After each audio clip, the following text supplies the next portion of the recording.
잡고 충남의 미래를 만나다 정치 펀치. 김지영입니다. 정치에 돈 맞을 준비 잘하고 계시죠? 늦추위가 만만치 않네요. 모두 감기 조심하시고 구독, 좋아요로 저희 천안TV 많이 사랑해주세요. 오늘은 천안시장 출마 예정자인 김영수 충남도지사 전 비서실장을 만나보겠습니다. 안녕하세요. 반갑습니다. 안녕하세요. 반갑습니다. 김영수입니다. 네. 도지사 비서실장으로 매우 바쁜 시간을 보내셨을 텐데요. 네. 힘들지 않으셨나요? 힘들지 않다고 하면 좀 어색하죠. 네. 사실은 힘든 부분이 있죠. 일단 제일 중요한 건 도정은 24시간 운영되고 돌아가고, 네. 지사님은, 양승조 지사님은 사실은 365일 일하신다고 봐도 무방할 만큼 그렇게 부지런히 일을 하십니다. 예. 그러다 보니까 이제 비서진들은 저 자신도 충남 도정에 대한 전반에 대한 이해, 또 현안, 또 그때그때 벌어지는 상황들 점검을 해야 되고, 그러다 보니까 저도 비서실장 하는 동안은 도청 앞에 오피스텔을 얻어놓고 거기서 쭉 일하면서 근무하면서 생활도 했습니다. 그러니까 힘드시잖아요.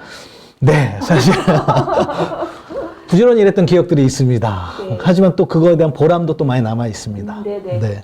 사실 여론조사를 보면 양승조 도지사님이 현재로서는 지지율이 가장 높으시더라고요. 네. 예.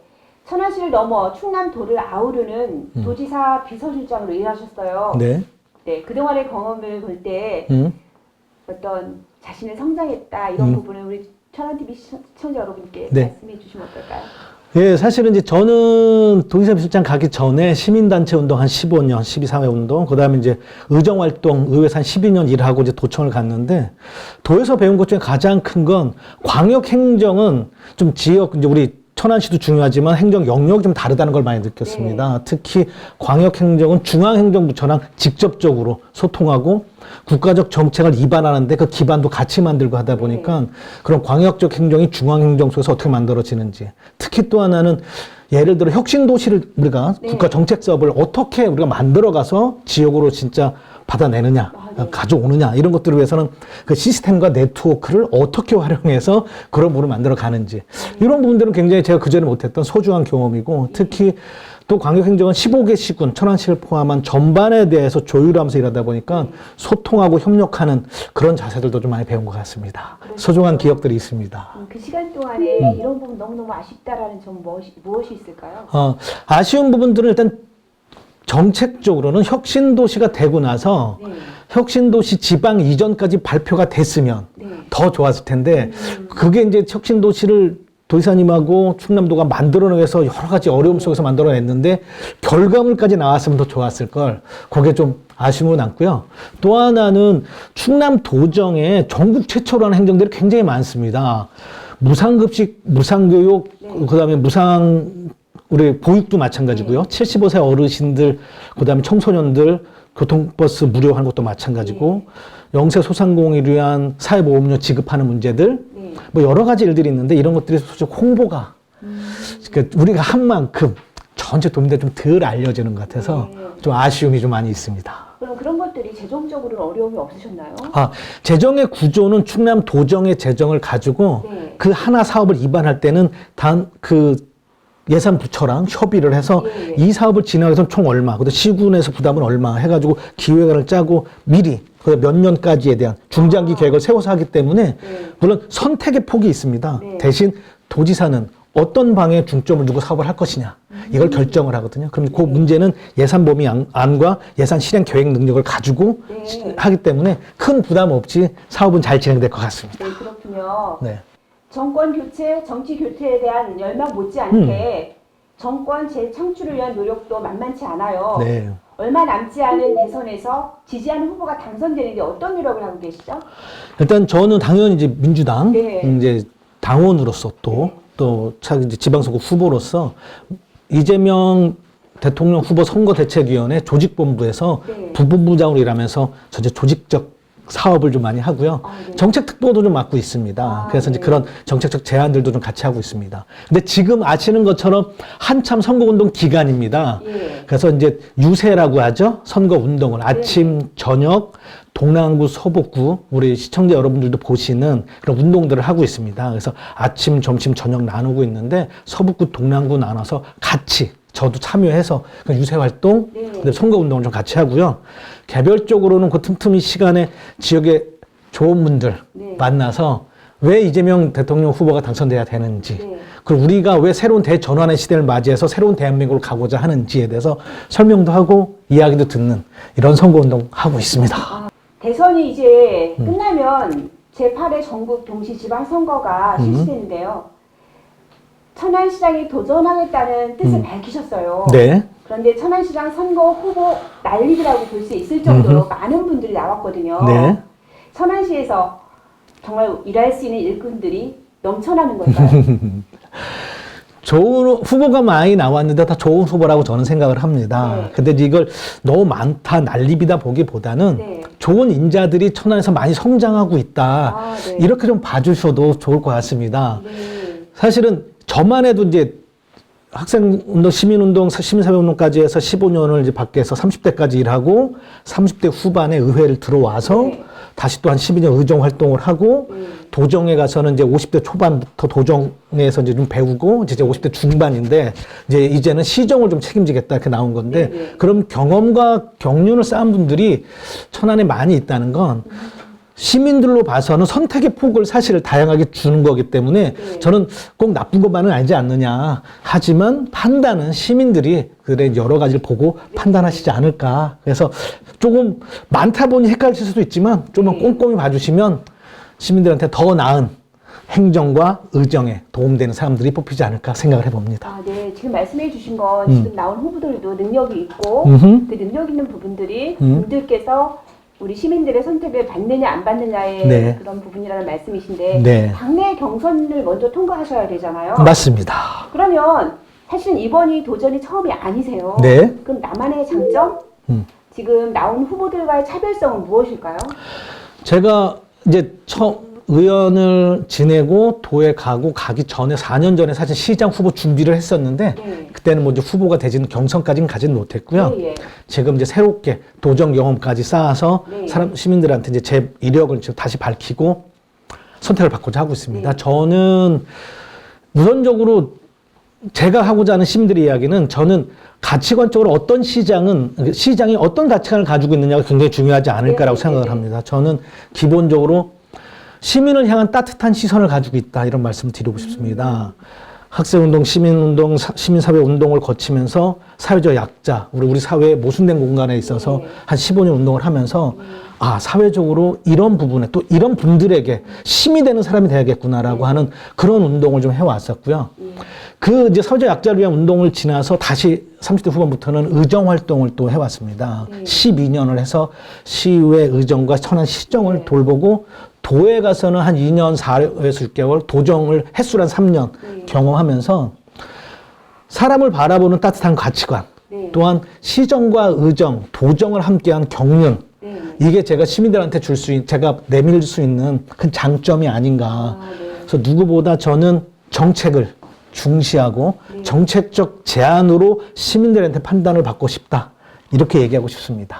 그런데 지금 말씀하시는 걸 들어봤을 때 운동을 하셨고 운동권에서 운동을 하셨고 그리고 또 시민사회에서 시민단체에서 활동을 하셨다고 말씀하셨는데 이런 부분에 대한 부정적인 시각들이 사실은 4년 동안 많이 쌓여왔던 것도 사실이거든요. 네. 그럼 이걸 어떻게 극복하시겠어요? 맞습니다. 그 영역의 사람들이 많이 있죠. 네. 근데 이제 한 부분으로 하나를 예로 다 하기에는 전 좀 아쉽고요. 네. 제가 했던 건 청년 시절에는 정의감, 네.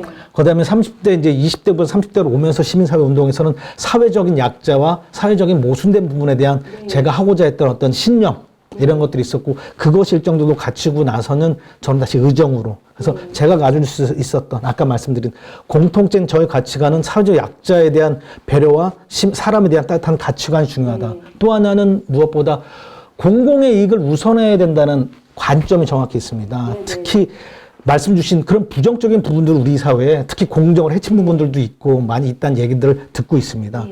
이제 저희 또래에서 제가 사회적인 책임을 지고자 하는 것은 공공의 이익을 어떻게 대변할 것이냐, 그리고 그것을 어떻게 정책에 녹여낼 것인가가 중요하다고 생각합니다. 그래서 그런 행디라고 볼 수도 있는데 그것도 또한 저의 살았던 삶의 과거이기 때문에 부정하기보다는 그 부분 속에서 얻거나 깨닫는 게 분명히 있고 그것을 극복하기 위한 노력도 오늘도 게을리지 않고 있다는 말씀으로 대신하고자 합니다. 알겠습니다. 네. 그 공공의 이익 부분에서 이제 이 공공의 이익이라는 건 사회적인 약자에게만 해당되는 건 아니잖아요. 아니죠. 예, 전체적인 국민을 향해서 네, 시정 같은 경우는 우리 시민을 향해서 가야 그럼요. 되는 부분인데 그 부분에 대해서도 한번 말씀 부탁드려요. 공공의 이익을 특히 이 행정을 하고자 하는 시장이 되고자 하는 또 뭐 의원이 되고자 하는 사람들한테 무엇보다 중요한 건 정책을 결정을 해야 됩니다.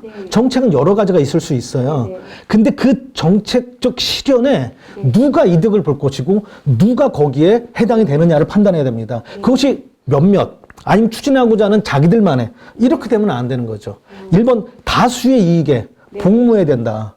그리고 그로 인해서 약자들이 그 정책에서 소외돼서는 안 된다라고 하는, 그리고 그 정책의 방향은 미래에 대해서 가치가 있어야 된다라고 하는, 이것이 저는 공공의 이익에 부합하고 미래 비전을 세우는데 중요하다고 생각합니다. 제가 시민사회운동으로 15년, 의정도정 경험에서 15년 경험해서 지금 가지고 있는 가장 저한테 소중한 자산이 공공의 이익에 부합하는 정책과 비전을 만들어내겠다고 하는 저 자신의 노력이라고 생각을 합니다. 너무 좋은 뜻을 갖고 계신데 제가 이런 질문을 드린 거는 자칫 잘못하면 갈등이 증폭돼서 대립이 이제 뭐랄까 사회적으로 심각해지는 대립이 생기잖아요. 그럴 수 있죠. 이런 부분에 대해서 어떻게 생각하시는지 그런 부분을 알아보고 싶었는데 너무나 말씀을 잘 해주셔서 좀 안심하면서 그 또한도 마찬가지. 사실 갈등은 생겨요.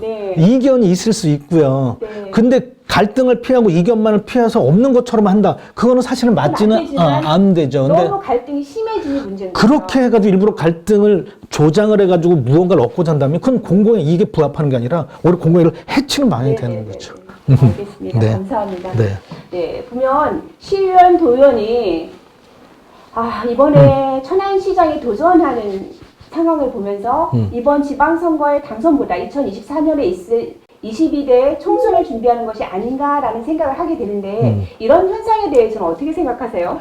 이제 해석을 여러 가지 할 수 있어요. 근데 이제 약간 제가 무슨 거 뭐냐면 이제 선거의 어떤 현상이나 상황을 너무 공학적으로만 보다 보면 해석할 게 너무 많아진다. 너무 많아지면 또 그 해석에 또 다른 해석이 낳고. 근데 아까 제가 말씀드렸던 것처럼 저는 시민들이 이 선출에 대한 영역, 선출적으로 뽑아지는 영역에 본인이 출마하는 뿐만 아니라 또 관심을 가져야 되고 그래서 그런 나오고자 하는 사람들이 많은 것에 대해서는 그런 의지가 있는 사람들이 관심을 갖고 많이 있다기 때문에 이걸 꼭 나쁘게만은 볼 건 아닌 것 같고 대신 나오고자 하는 사람들도 그냥 나오진 않겠죠.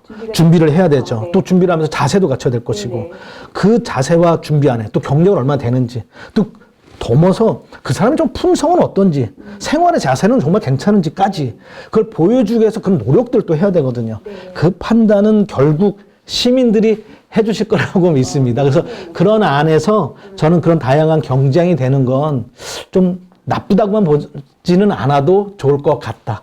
이렇게 말씀을 드리고 싶습니다. 긍정적인 시각으로 바라봐야 되는데 사실은 그동안 저희 나라에서는 정치 부분처럼 불신을 받는 부분이 없어요.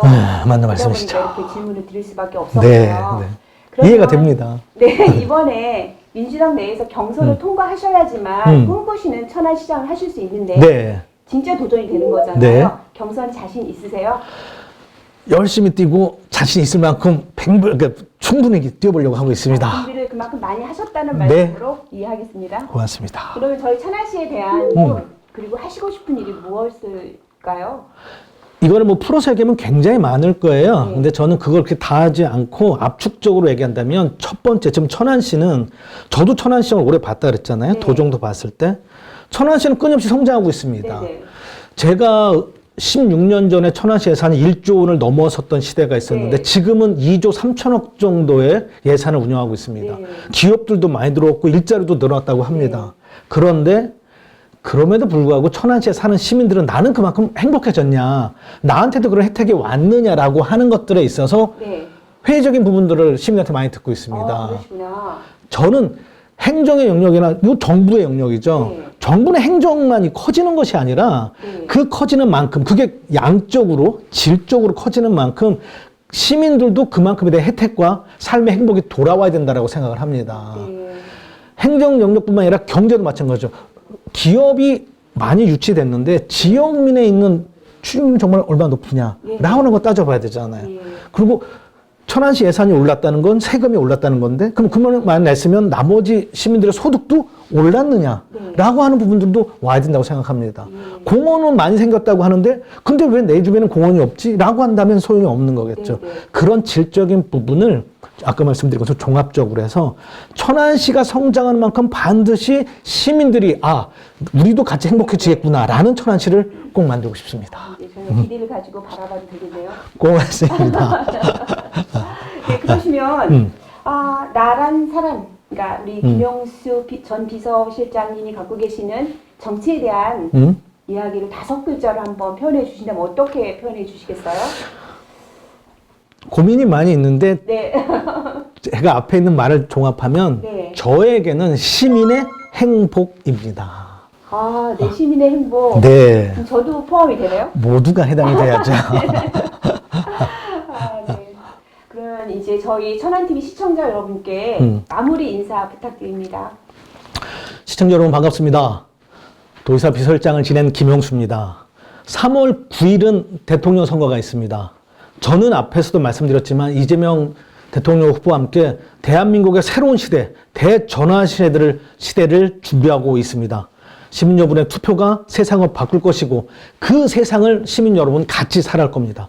좋은 선택이 될 수 있도록 이번 대통령 선거에서 꼭 이재명 후보를 지지했으면 좋겠습니다. 더불어 그 이어지는 지방선거에서도 시민들과 함께 만들어갈 김용수를 꼭 기억해 주시기 바랍니다. 고맙습니다. 네, 다시 도전하는 그 걸음에 행운이 가득하게 응원하겠습니다. 출연해 주셔서 감사합니다. 고맙습니다. 시청자 여러분 감사합니다. 사랑하는 천안TV 시청자 여러분, 양두구육이라는 말을 들어보셨나요? 양의 머리를 걸어놓고 개고기를 판다는 뜻을 가지고 있는 사자성어입니다. 옛날 사람들에게 양고기는 비싸고 좋은 고기였나 봅니다. 그런데 양 머리를 걸어놓고 개고기를 판다. 겉은 훌륭해 보이지만 속은 그렇지 못하다라는 말이겠죠. 위선이라는 말로 표현할 수 있을까요? 양 머리를 걸어놓고 양 고기를 파는 우리가 되었으면 좋겠습니다. 이상 김주영이었습니다.